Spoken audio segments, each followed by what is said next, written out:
Kampung Baru Nelayan dan Jubakar Pantai yang terletak di daerah Tumpak, Kelantan mempunyai sejarahnya yang tersendiri apabila dijadikan tempat kilang atau pusat memproses, melebur dan mencairkan biji besi oleh sebuah syarikat Jepun di situ. Antara lain pastinya akan menjadikan bahan logam itu sebagai senjata perang selain untuk diekspor.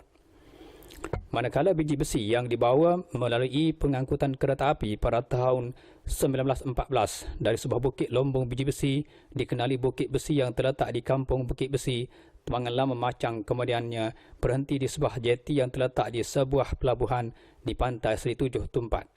Biji besi ini pula kemudiannya diangkut menggunakan jentolak dari kereta api itu melalui sebuah jambatan yang dibina agak kukuh dan khusus di pelabuhan tersebut oleh beberapa orang pekerja yang terdiri daripada anak-anak tempatan kampung berkenaan.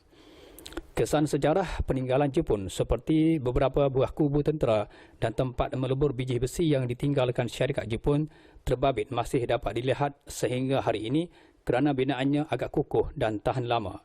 Kebanyakan kesan-kesan sejarah berkenaan sesetengahnya telah tinggal kerangka atau sepihan yang agak terbiar, namun keadaan ini untuk menunjukkan kedua-dua buah kampung terbabit agak tersohor pada masa dulu sebagai dua buah tempat untuk melebur dan mengangkut biji besi yang telah dimasak, kemudiannya akan dibawa ke negara matahari terbit itu. Menceritakan serba sedikit sejarah tentang pemrosesan biji besi di kampung terbabit, Yaakob Haji Ibrahim atau lebih dikenali Pak Kub dari Lorong Siakap, Kampung Baru Nelayan, Tumpak, Kelantan, begitu teruja ketika menerima kunjungan wartawan Siar TV. Menurut Pak Kub, memang sedia maklum tentang sejarah tersebut kerana beliau adalah anak jati kampung terbabit di mana pada masa itu beliau masih kanak-kanak dalam lingkungan usia 10 tahun. Malah sehingga hari ini, Pak Kub seorang sahaja yang warga emas dan penduduk asal yang masih tinggal di situ setakat ini.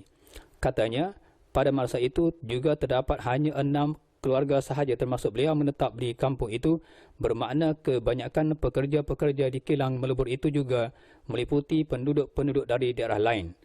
Tambahnya, walaupun peralatan melebur biji besi yang dicipta oleh pihak Jepun adalah peralatan tradisional yang dijalankan secara manual, namun alat tersebut agak kuat dan tahan lama selain sukar rosak. Mesin ini berpusing agak laju dan apabila biji-biji besi dimasukkan ke dalam kawahnya, mesin akan bertindak menghancurkan dan meleburkan ketulan besi bercampur emas itu. Walaupun ketulan besi agak keras kerana telah betul-betul matang, namun kecanggihan peralatan melebur pada masa itu tidak perlu dipertikaikan untuk menunjukkan saintis Jepun dari bangsa Asia sudah pun maju berbanding bangsa Eropah. Setelah biji-biji berkenaan dapat dilumatkan, barulah penggunaan bahan api yang agak kuat untuk tujuan mencairkannya. Lebihan biji-biji itu pula akan disimpan sementara di sebuah tempat menyimpan biji besi yang direka khusus sebelum biji besi berkenaan diangkut ke dalam sebuah kapal yang siap menunggu di tepi pantai Seri Tujuh untuk dibawa ke negara itu. Kira-kira 80,000 tan biji dapat dilebur dan dicairkan dalam satu-satu masa, manakala terdapat 2 buah kapal besar yang siap berlabuh di sebuah jeti jambatan berkenaan untuk membawa biji yang siap diproses ke negara Jepun, di mana biji yang siap masak ini akan mulai proses pembuatan barangan atau untuk diekspor ke lain-lain negara dalam usaha untuk mendapatkan sumber keuangan. Menurutnya, kebanyakan pekerja yang memunggah biji itu pula adalah terdiri daripada anak-anak Melayu tempatan yang tidak mempunyai sebarang pekerjaan. Manakala pekerja-pekerja berkenaan dikatakan tidak mempunyai masa rehat yang mencukupi bagi memastikan biji dapat disiapkan untuk dibawa ke negara itu. Dengan lain perkataan, pekerja-pekerja dikerah supaya bekerja siang dan malam tanpa rehat dalam usaha memenuhi kehendak syarikat tersebut. Dari segi pendapatan sehari siang dan malam, kebanyakan pekerja berkenaan dibayar gaji sebanyak RM18 sahaja. Walaupun pada zaman itu gaji tersebut dianggap rendah, apatah lagi terpaksa bekerja siang dan malam mengikut kadar yang ditetapkan, namun pada masa itu jumlah pendapatan sedemikian boleh dikatakan agak mahal dan berpatutan. Apatah lagi dengan keadaan harga barangan makanan yang jauh lebih murah membolehkan pekerja terbabit berbelanja selama seminggu. Setiap pekerja perlu memastikan kesihatan mereka tidak terganggu kerana apabila berlakunya keadaan sedemikian akan menyebabkan kerja-kerja yang perlu dilakukan pastinya terkandas kerana ketiadaan tenaga buruh lain sebagai pengganti. Menurut Pak Kop, berlaku suatu tragedi ke atas salah seorang pekerja yang berasal dari Besut Terengganu apabila tangannya terputus kerana terkena mesin sewaktu melakukan kerja gara-gara tidak mendapat rehat yang secukupnya. Katanya, ada sesetengah pekerja perlu mengawal perjalanan mesin melebur yang dituangkan dari atas.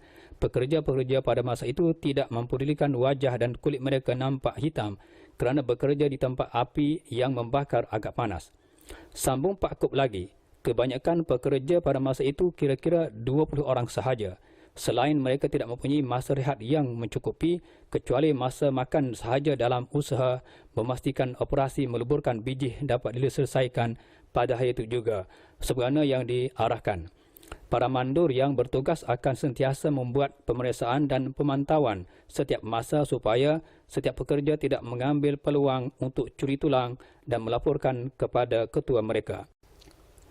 Biji yang telah masak diliburkan itu kemudiannya dibawa menggunakan kapal mengangkut Jepun dengan membawa muatan sejumlah 80,000 tan biji setiap petak dalam satu-satu masa.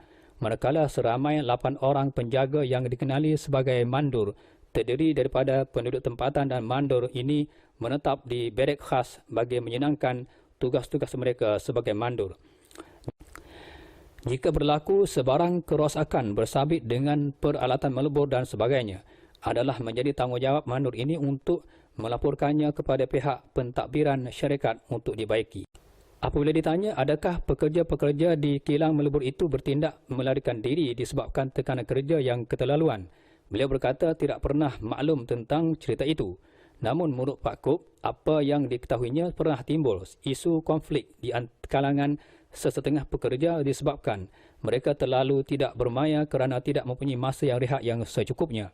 Dengan itu, pekerja-pekerja itu juga tidak mempunyai selera makan yang sempurna. Dengan demikian, tenaga mereka juga agak berkurangan, ditambah pula dengan bekalan makanan yang agak terhad, turut memburukkan keadaan. Katanya disebabkan hal itu, pekerja-pekerja cuba memproses dengan merosakkan peralatan melebur itu, namun gagal disebabkan bahan-bahannya tahan risiko. Cuma beberapa peralatan lain sahaja yang dapat dimusnahkan. Katanya lagi, selepas beberapa dekad aktiviti melebur biji beroperasi di kampung itu, akhirnya terpaksa dihentikan kerana campur tangan kerajaan dari kedua-dua negara. Akibat dari campur tangan itu, aktiviti cari gali di Bukit Besi juga terpaksa dihentikan pada tahun 1930. Justru hari ini menurut Pak Kop, kebanyakan pekerja di kilang melebur biji besi pada masa itu telah ramai yang meninggal dunia. Salah seorang yang turut dikenali sebagai Pak Kop juga telah meninggal dalam usia 60 tahun, termasuk pekerja buruh yang berasal dari Pulau Nangka dan dari Besut di Terengganu itu disebabkan faktor usia.